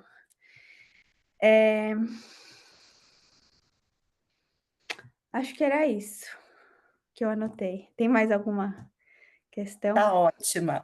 Foi ótima, parabéns. Muito obrigada, doutora Somaia, por todas as contribuições desde a qualificação, que nos ajudaram bastante a organizar a tese e responder a várias questões importantes. Eu que Muito agradeço obrigada. pela oportunidade. Muito obrigado, professora Somaia, pelas excelentes considerações. Convido a professora Nilva Simerin Bueno de Moraes Ambrogini, por favor. Muito obrigada pelo convite, professor Eduardo. Obrigado, Júlia, por me convidar para fazer parte da sua banca. É uma honra muito grande estar aqui presente. Eu vou fazer algumas considerações que eu considero mais do meu lado pessoal, do jeito que eu gosto, do que uma crítica, né? Primeiro, eu sou conhecida como a mulher do título, né? Porque eu sempre gosto de falar do título. E eu mudaria mesmo o seu título da seguinte maneira: injeção de gás C3F8 para tamponamento macular antes da vitrectomia para descolamento de retina, estudo prospectivo. Por que eu faria essa mudança? Porque você não considera o C3F8 no seu enunciado, e você usou C3F8. Então, eu senti no resumo que você fala injeção de gás, mas não fala que foi o C3F8, né? Então, no resumo, se você fala que fez injeção de gás, mas na realidade a tese fez injeção do gás C3F8, tá? Certo. Inclusive, isso depois eu vou fazer a pergunta do porquê. E na aula eu senti falta de você colocar no final quantos pacientes completaram 12 meses. Né? Você falou que um, infelizmente, faleceu, outros ficaram tão felizes que não foram no retorno, né? Porque tem esses pacientes também, fiquei super feliz, não vou no retorno. Então, no final, eu não sei se eu dormi nessa fase ou eu não vi quantos pacientes completaram 12 meses. Júlia, a sua introdução está fantástica. Eu separei ela, porque agora eu quero que meus residentes estudem DR pela sua introdução. Ficou muito boa. Como todo mundo já falou, fácil de ler, pontos, tópicos muito importantes para o conhecimento do descolamento de retina. Então, eu já selecionei sua introdução para os meus residentes. Eles vão ter que decorar a sua introdução, porque ficou muito boa. No objetivo, você coloca injeção de gás, e eu, de novo, acho que tem que colocar C3F8, que foi o gás que você injetou. E depois, na discussão, eu gostaria que você comentasse o porquê da escolha do C3. Quando a gente conversa, você está falando para mim, eu escolhi porque eu só tinha isso na hora, né? O cirurgião que operou, ele pode ter escolhido SF6, C3, F8, óleo de silicone, como você comenta na discussão. Mas eu senti falta do porquê que você escolheu o C3F8. Por quê? Porque o máximo de espera foi 100 e poucas horas, né? Então, na teoria, você não precisaria de um gás que quadruplicasse o tamanho dele. Não sei. Essa é uma das minhas perguntas para você, né? Outra pergunta. Nos critérios, eu acho que deveria mencionar que um critério de exclusão fosse trauma. É verdade. Porque descolamento traumático é outra fisiopatologia, né? Então, acho que no critério de exclusão, porque você excluiu mesmo, né? Então, só não escreveu. Provavelmente, nenhum dos seus 30 casos foi secundário a trauma, mas eu acho que é um dado importante da gente colocar. E outra pergunta que eu ia fazer para você é por que você escolheu o M-Charts? Eu entendi na sua, para a medida da metamorfo, né? Da metamorfopsia. Eu entendi, mas eu acho que na discussão mereceria, porque você fala dos outros métodos, você fala inclusive da microperimetria na sua discussão, você fala do Amsler, você fala de todas as discussões, e eu entendi que você escolheu porque é um método muito melhor para quantificar e para mensurar, né? O Amsler é bem subjetivo, né? O paciente faz o desenho lá do que ele está vendo com o metamorfo e é mais subjetivo. E o M-Charts é muito mais quantitativo, eu consigo quantificar o grau da metamorfopsia. Mas eu senti que na discussão a gente poderia mencionar isso porque é um dado super importante da escolha, né? E aí, a última pergunta que eu tenho para você é a seguinte: são duas, na verdade. Primeiro, você acha que se a gente colocasse ar ao invés de gás expansor, a gente poderia ter algum resultado, já que o máximo foi 109 horas? Segunda pergunta: você acha que essa injeção de gás intravítrea poderia ser feita por um médico oftalmologista, retinólogo, não cirurgião?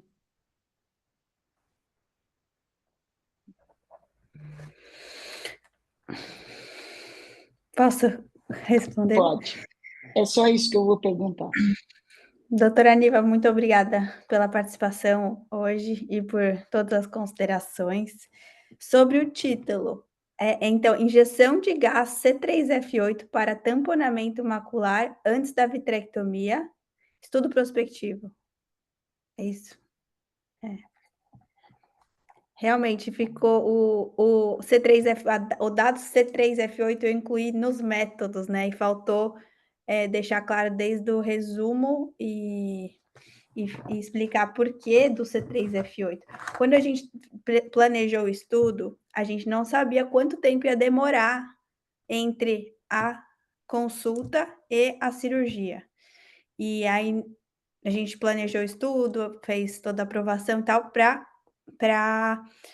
isso. Então a gente não sabia se a gente ia fazer a primeira consulta e a cirurgia, quantos dias depois seria a cirurgia. E no fim a gente conseguiu, de acordo com o padrão do atendimento, ver o paciente e marcar a cirurgia de uma forma relativamente rápida. Mas poderia ser que não fosse assim. desde do planejamento do estudo. E por isso foi optado pelo C3F8, porque o fato de acontecer a expansão seria benéfico se a cirurgia fosse mais dias, demorasse mais para a realização da cirurgia. Esse foi o motivo da seleção desse gás. Eu poderia ter comentado isso, acho que é até interessante colocar na discussão o porquê do gás. Mas, respondendo à pergunta se ar seria possível, quando vai injetar ar para retinopexia pneumática, normalmente o volume é 0,8. Aí teria talvez que fazer múltiplas paracenteses, mas se a cirurgia está planejada para uma data próxima, eu acredito que é benéfico, sim, o ar. Em relação ao número de pacientes que completaram a visita de 12 meses, quer que eu coloque na tela? Não, não precisa não, é só me falar. Então, assim, os pacientes do grupo 1, 15 pacientes do grupo 1, 12 com a mácula colada. Desses 12, 10 tiveram avaliação de sucesso anatômico, 9 tiveram avaliação de acuidade visual e 8 de M-Charts. Aí, ou seja, considerando os 15 do grupo 1, 11 fizeram todas as avaliações. Considerando os 15 do grupo 2, 12 fizeram todas as avaliações. Então, perdemos 4 do grupo 1 e 3 do grupo 2.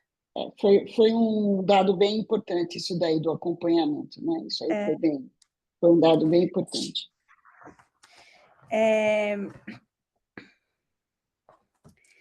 Com certeza, excluir trauma, não houve pacientes com descolamento traumático incluídos no estudo. E até, por exemplo, um dos critérios de inclusão do estudo é que os pacientes têm indicação de vitrectomia.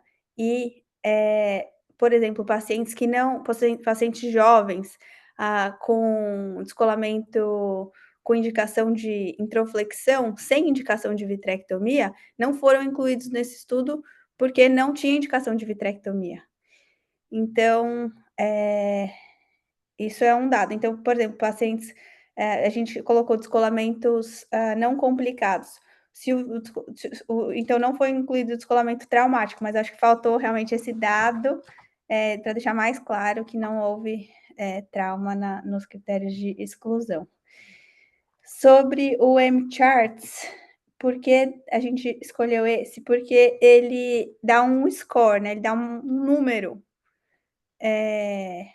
que apesar de ser subjetivo, porque depende da resposta do paciente, da mesma maneira que a acuidade visual é um resultado subjetivo, porque depende da informação do paciente, o M-Charts também, mas é de uma maneira um pouco mais objetiva, porque a gente consegue ter um número, um score, para poder avaliar e comparar fazer a comparação entre os grupos.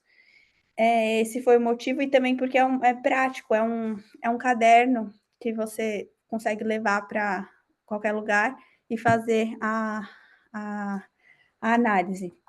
Agora, se eu acredito que um especialista em retina não cirurgião poderia fazer injeção de gás, eu acho que não, porque eu acho que seria melhor o cirurgião que já vai lidar com o caso e decidir se vai fazer a injeção de gás. A não ser que seja algum caso específico e aí o cirurgião que vai operar seja contactado e falado, olha, o paciente do descolamento é assim, a rotura fica nessa posição, não tem nenhum outro fator complicante, e aí talvez se for alguns casos selecionados e acho que com o consentimento do cirurgião que vai operar, acredito que sim, mas eu acho que não como rotina. Não como rotina um retinólogo que vai ver o paciente com descolamento, vai injetar o gás e vai mandar para o cirurgião. eu acredito que seria alguma conduta pontual com a ciência do cirurgião. Isso é um bom comentário, é justamente isso que eu queria ouvir, porque na realidade não é que a gente quer tudo para a gente, né? Não dá abertura, é isso que eu quero dizer. Mas, tecnicamente, a gente precisa de alguns dados para poder fazer a injeção ou não, né?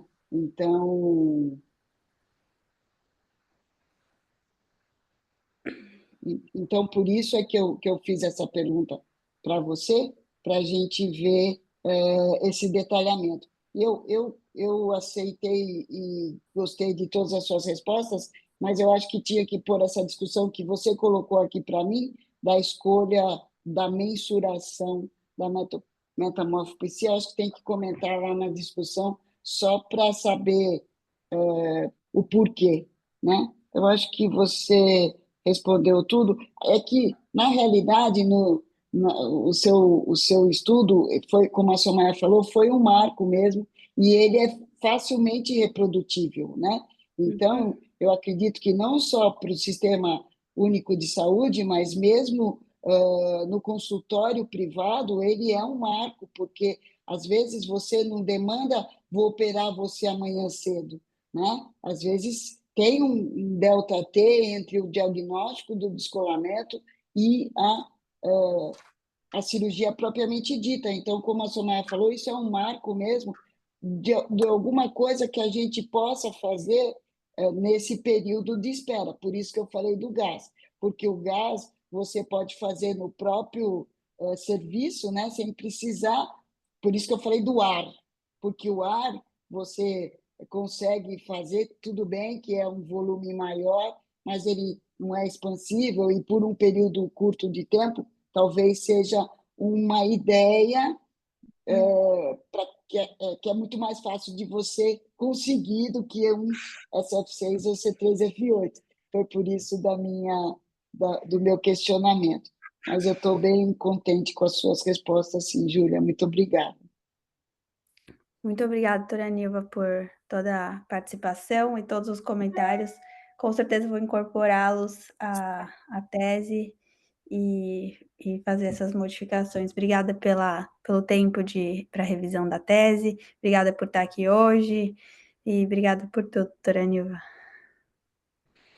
Obrigado, professor Aníbal. Nós aqui em Florianópolis estamos com milhares de argentinos, e semana passada eu atendi um argentino, 50 anos mais ou menos, que estava com a esposa e 3 filhos aqui passando as férias, com descolamento de retina, filhos pequenos, de carro. E a viagem eram 2 dias, ele precisava levar a família, então foi uma excelente indicação dessa técnica, né, para ele poder chegar até a Argentina e fazer a cirurgia lá e continuar o tratamento. A gente chegou ao fim dessa defesa, que foi uma grande defesa, né? Foi uma apresentação bem clara e técnica, e a discussão foi muito enriquecedora. Eu acho que foi uma grande contribuição para oftalmologia, retina, essa tese. Agradeço bastante à banca examinadora, que contribuiu muito para elevar a qualidade do manuscrito. Sobre a tese, queria levantar um ponto, né? A inovação, a aplicabilidade cirúrgica e clínica e o equilíbrio entre as duas, né? Que a Júlia conseguiu estabelecer. Também a parte humana, né? Foi um prazer enorme trabalhar com a Júlia, né? Essa tese atravessou 3 países, né? Acho que é a tese das Américas, né? Estados Unidos, Canadá e Brasil. E momentos muito difíceis, ela teve resiliência, e também fiquei impressionado com a maturidade e a tranquilidade dela, mesmo nos momentos mais difíceis, né, Júlia, que a gente atravessou, para poder finalizar a tese com sucesso.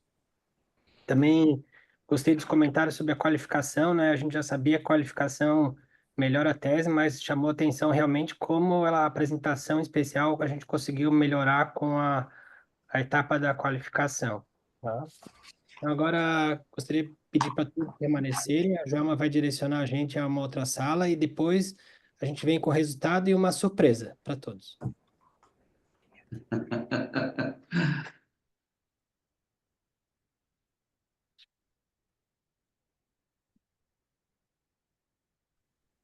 Joelma, por Como eu não favor. tenho que ir para essa outra sala, eu vou ficar aqui, tá?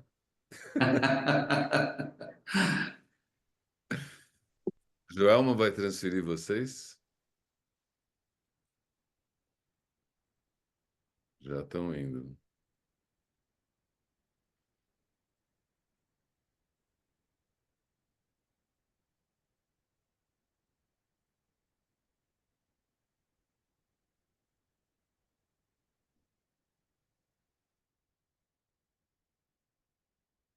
Magno não foi? Foi. Ótimo. Faz tempo que eu não vejo a Júlia há tanto tempo assim, né, na tela. Geralmente as nossas conversas são mais rápidas, mais curtas, mais frequentes também, mas é um prazer ver tantos ex-alunos aqui, né, nessa banca, né, que como o Magno, como o Eduardo, que os dois foram meus orientandos, né, também. E isso é muito bom, ver toda essa equipe com tanta qualidade, assim, fazendo uma análise crítica. Acho que é importante diferenciar, né, Júlia, nesse ponto aí, a retinopexia pneumática da injeção do gás para essa finalidade, que não é um efeito de tamponamento, né? Eu acho que é um efeito mais mecânico de reposicionamento, né, da mácula, e não de tamponamento, porque o objetivo nunca foi tamponar a ruptura, né? Apesar de que esses pacientes devem ter ficado um pouco em alguma posição também, vamos dizer que fosse uma ruptura superior, né? E acaba É, tendo um efeito colateral benéfico, um sim, colateral benéfico, né? é. Pacientes que tinham rotura superior provavelmente acabaram tendo um efeito de retinopexia pneumática como procedimento padrão, mas não que fosse o objetivo nesses casos específicos. Então, essa tese tem um simbolismo muito grande para mim, né? O meu principal mentor da minha carreira e que foi meu orientador foi o professor Michel Fará, né? Pai da Júlia. Momento muito especial para a gente. E o professor Michel Fará muitas e muitas vezes falou que a ciência não é somente responder perguntas, precisamos sempre buscar novos caminhos e fazer novas perguntas. Eu acho que com essa tese a gente conseguiu ilustrar e executar essa ideia, né? Esse objetivo. Então, antes de anunciar o resultado, eu convido o professor Michel Fará para umas considerações finais, por favor. Eduardo, primeiramente eu gostaria de agradecer profundamente, assim, do fundo do coração mesmo, da mente, o seu empenho, não só como orientador da Júlia no seu doutorado, mas também durante toda a vida em que vocês se conheceram e que você pôde e tentou também orientar a Júlia nos seus caminhos. Muitas vezes ela até discordando de você, né? E eu presenciei isso, mas também concordando muito com você, né? Porque ela tem uma personalidade muito marcante mesmo, e isso quem conhece a Júlia aqui, todos vocês tiveram sempre uma boa relação com ela, devem saber da personalidade dela e como ela é forte com relação aos seus pontos de vista e claro que também influenciável quando ela está convencida dos argumentos que lhe são oferecidos. Eu assistindo a Júlia estava quase que me vendo falando, né? Porque a gente tem muitos termos comuns, hábitos comuns, e foi quase como um espelho distorcido, é claro, né? Porque ela é muito melhor, mas consegui também identificar vários pontos que ao longo da vida eu acabei também tendo alguma influência. E agradecer toda essa banca maravilhosa que não poupou esforços para analisar e contribuir com várias ideias. E o Maurício Maia tem me mandado aqui, eu não sei se o Maurício está aqui, estiver, também gostaria de dar a palavra para ele, mas o Maurício Maia já está muito entusiasmado com esse tema, desde que ouviu a primeira vez, quer implantar isso dentro do serviço da Escola Paulista de Medicina, quer aumentar, juntamente com a orientação da Júlia, um trial, eventualmente multicêntrico, ou então com alguns centros aqui em São Paulo, ou eventualmente até nos Estados Unidos, onde a Júlia trabalha, em Tampa, mas que seja feito um estudo maior, que com essa metodologia e com os aprimoramentos sugeridos pela banca, porque realmente vão fazer com que o trabalho tenha um peso maior e possa beneficiar mesmo os nossos pacientes e também o nosso trabalho. Então, minhas considerações são essas. Eu, evidentemente, fiquei satisfeito com a apresentação e com a arguição, mas, como pai, eu devo me limitar apenas a esses comentários, e eu creio que toda a banca está de parabéns, assim como a Júlia por essa apresentação. Estou vendo a Ana Luísa aí aparecendo aqui também. E, enfim, Eduardo, obrigado pela palavra, por ter me concedido a palavra. E também, amigos, eu agora estive recentemente no concurso do Magno, né, que passou de professor associado para professor titular da Universidade Federal de Uberlândia, e foi um grande êxito também, né? Ter um ex-aluno, o meu primeiro fellow professor titular, nos enche Nossa, Michel, de para orgulho. mim foi uma honra você estar presente, viu? Assim, É, esquecer nunca. Como eu te disse lá naquele dia, minha gratidão por você é eterna. Eu, assim, bem, então, Eduardo, muito obrigado. E também participar da sua formação, Eduardo, desde que te conheci na Alemanha e consegui te trazer aqui para a Escola Paulista de Medicina, foi uma das maiores vitórias da minha carreira, trazer você, Eduardo, para o nosso time. E realmente, mesmo morando em Santa Catarina, assim como o Maurício também não mora em São Paulo, duas pessoas extremamente esforçadas, é, vindo de longe, regularmente, semanalmente, muitas vezes orientando e trabalhando. É uma coisa assim, excepcional, fora de série, né? É um amor à ciência, é um amor à escola, é um amor ao ensino, é um amor à pesquisa, assim, imensurável que você tem e realmente é uma fábrica de ideias, né? O Eduardo Rodrigues é uma fábrica de ideias. E muitas delas realmente a gente deve procurar aproveitar, né? Muito obrigado.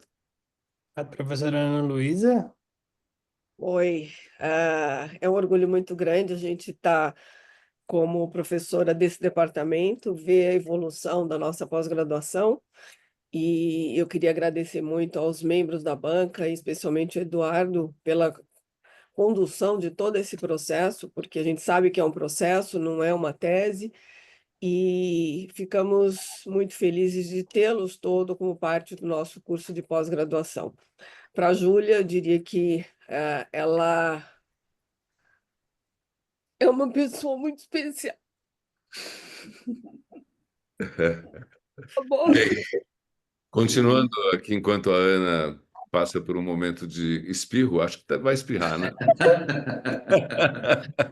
Aproveito para agradecer minha grande companheira de trabalho sempre, que é a Nilva, a Somaia também, que está com a gente aqui no dia a dia, né? Roberta Manzano, que sempre teve participação em teses na Escola Paulista e nas nossas formações, e grande importância também na formação de especialista da Júlia. Os membros suplentes da banca também, eh, sempre trabalhando conosco, né? O Ronaldo, o Fernando Penha, eh, gente especial realmente que nós somos abençoados, é um grande privilégio ter tão bons colegas e companheiros conosco.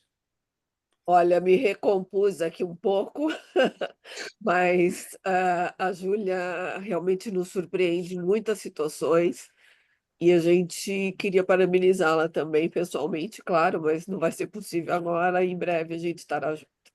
Beijo grande, Ju. Obrigado a todos. Obrigada. Mas isso é verdade, viu, Júlia? O que eu mais sinto falta nessas defesas online são os jantares de comemoração. E principalmente os seus jantares, Júlia, da sua mãe, do seu pai, eu sinto muita falta. Então, nós Verdade. vamos ter que vir aqui para fazer essa comemoração, viu, Ana e Michel? Essa coisa virtual nem sempre é prazerosa, né? Prometido, prometido. Muito obrigado a todos, o professor Ronaldo também por ter acompanhado toda a tese. O resultado é aprovação com louvor. Desejamos Obrigada. um ótimo ano a todos.